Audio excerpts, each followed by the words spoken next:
That I'm interested in knowing, as someone that has been campaigning about climate change for some time, is whether you will commit to ensuring that actually the UK will provide a fair share of finance to the developing world in addition to the existing commitments that have already been made in terms of overseas development aid, and that aid being to those who need it to adapt to the climate change situations that they find themselves in, but also to help them to develop cleanly.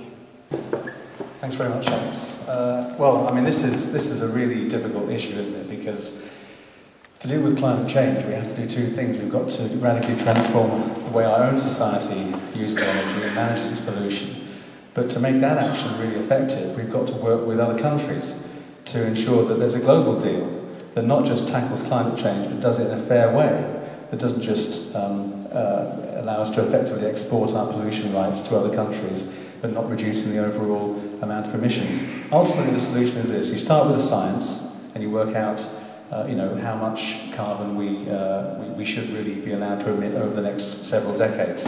And then the fairest way, of course, is creating a global framework where everybody gets an equal slice of the cake. And then you attach some finance to that, so that if we want to carry on producing enormous amounts of carbon pollution, we should effectively pay the third world and developing countries for any carbon they're not producing. But all that has to be within a framework where carbon emissions globally are capped.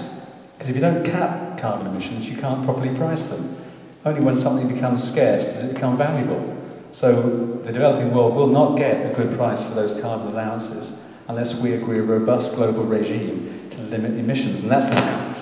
And I mean, the Greens don't have a magic answer to that. All I can say is that, first of all, China and India and Brazil will not cut their emissions unless we do the same, unless we show some leadership in this area. Why should they? Chinese people, per head of population, are responsible for far fewer carbon emissions than we are.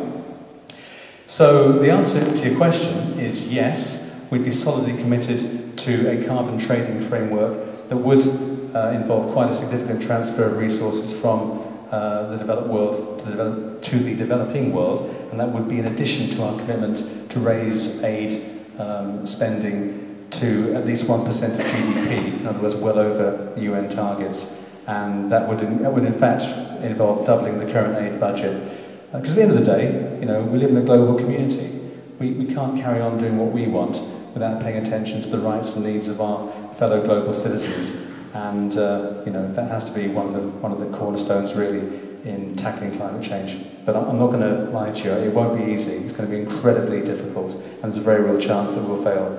But I'll do my best to make sure we don't.